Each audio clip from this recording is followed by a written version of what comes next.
The fact that Colbert, Kimmel, CNN, and MSNBC are all lining up for much of their day, Buck, and having to say President Trump did a good job, I do wonder what their moron audiences are thinking here. I just wanted to hit you with this, Buck. In the past 24 hours, listen to Donald Trump's schedule. Remember, we went from my cousin Vinny. We went from Weekend at Bernie's. Apologies to My Cousin Vinny. Great film. Weekend at Bernie's presidency of Joe Biden. They tried to run Weekend at Bernie's too, where they would hide him. He could only do events from like 10 to 2. Then they would hide him. If they ever did any press availabilities, they gave him note cards to call on members of the press with pre-screened questions. Listen to what Trump has done just in the last 24 hours. He flew to Israel, spoke to the press there in Israel, met with Israeli leaders, spoke to the press again, met with families of the hostages, delivered an hour-long speech to the Knesset, that is basically the Israeli Congress, did another interview, flew to Egypt, met with the president of Egypt, spoke to the press again, took photos and chatted individually with dozens of world leaders, signed the historic Gaza peace deal, delivered another speech, met privately with world leaders, flew back to the United States. He touched ground publicly walking across the grass of the south lawn of the White House, I believe, Buck, at 3 a.m.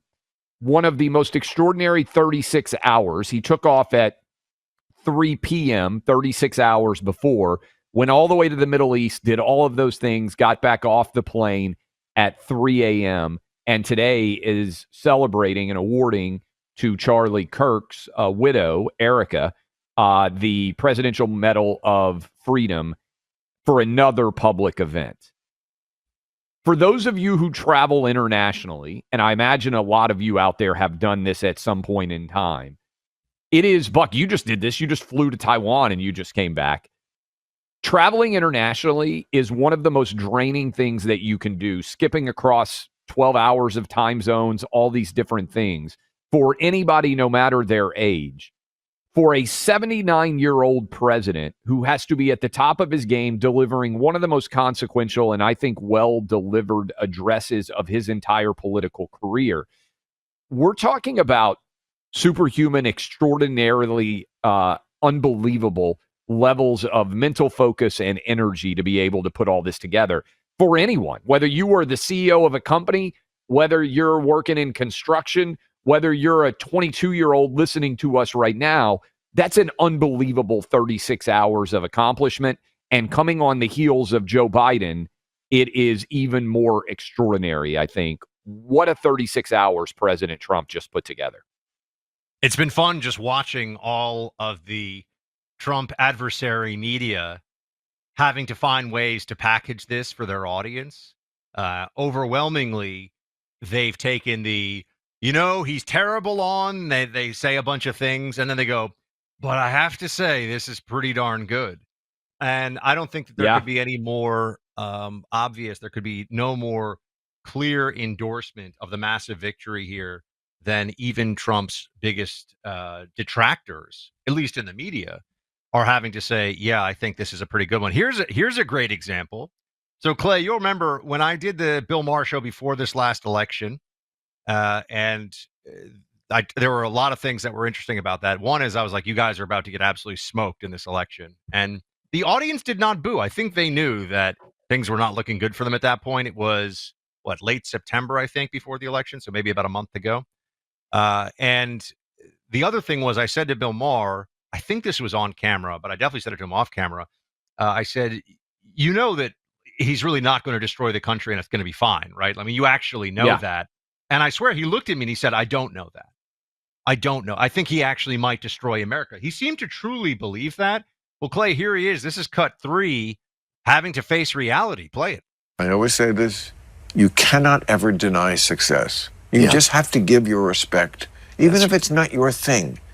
Don't have the humility to give it up for enormous success on any level. Mm-hmm. I agree. Trump, not my choice, didn't vote for him, but somehow, a lot of people did. And he's, I can't deny the success. I can't either. Yeah. And he's the president. And he's the president. That's pretty much where any honest left of center person in this country has to be right now, Clay. You can't deny the success, guys. It's there. It's in front of all of us.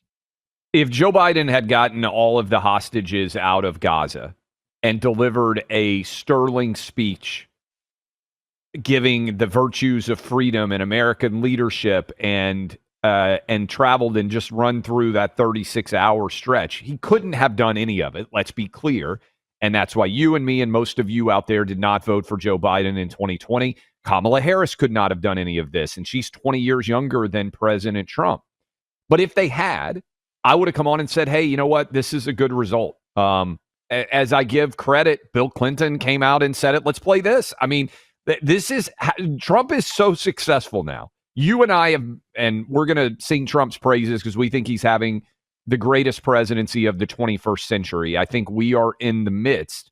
I hope some of you take the time to wake up and smile and be grateful for what we are all experiencing right now, because I think it's about as good as it gets.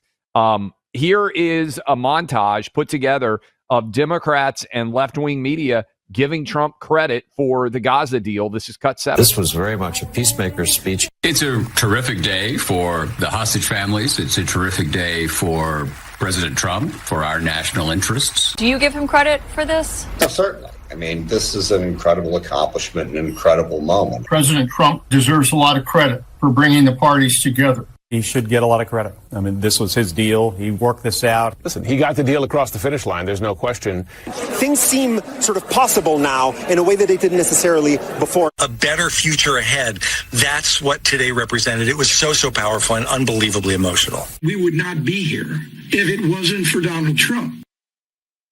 Okay, let me give you an idea of who was saying all of that. That's the Washington Post's David Ignatius, historian John Meacham, Representative Adam Smith, Democrat from Washington, former Secretary of Defense Leon Panetta, Senator Mark Kelly, current Democrat from Arizona, Jim Scutto, I'm not sure how you pronounce his name, from CNN, Sciutto.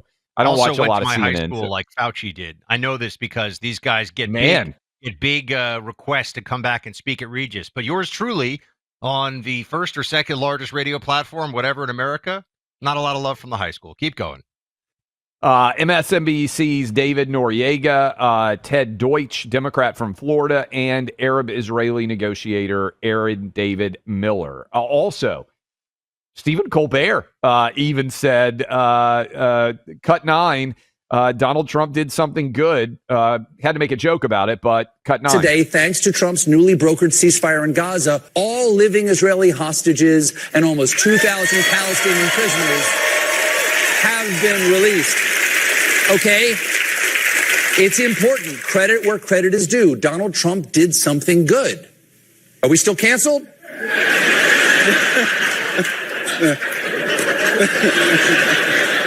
You sure? I tried.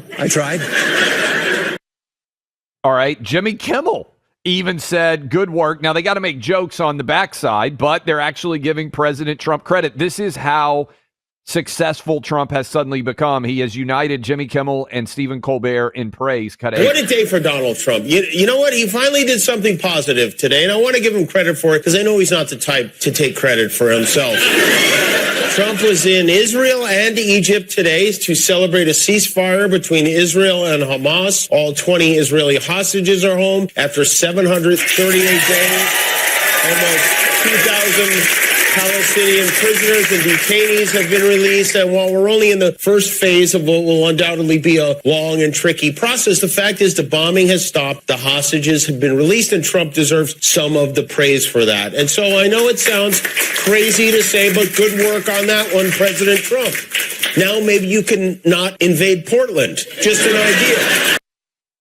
Okay, like, this is, I understand they got to slap him on the back and make a joke or whatever, but the fact that Colbert, Kimmel, CNN, and MSNBC are all lining up for much of their day, Buck, and having to say President Trump did a good job, I do wonder what their moron audiences are thinking here. You and I are not surprised this happened, but this is what we voted for. We were right. Database breaches are bad for business. When a cyber hacker cracks into a company database and steals hundreds of thousands, if not millions of names and other information, it can be catastrophic. LifeLock is your best defense, hands down. LifeLock monitors hundreds of millions of data points every second for threats to your identity. If your identity is stolen, a LifeLock US-based restoration specialist will help solve identity theft issues on your behalf, guaranteed or your money back. Plus, all LifeLock plans are backed by the $1 Million Protection Package, meaning LifeLock will reimburse you to your plan's limits if you lose money due to identity theft. Stay smart, stay safe, and stay protected with LifeLock. It's the best online defense there is. I've had it for nearly a decade now, so trust me, I know what I'm talking about. Get comprehensive identity protection with a 30-day free trial at LifeLock.com. Use my name, Buck, as your promo code. That's LifeLock.com, promo code Buck for 30 days free. Terms apply.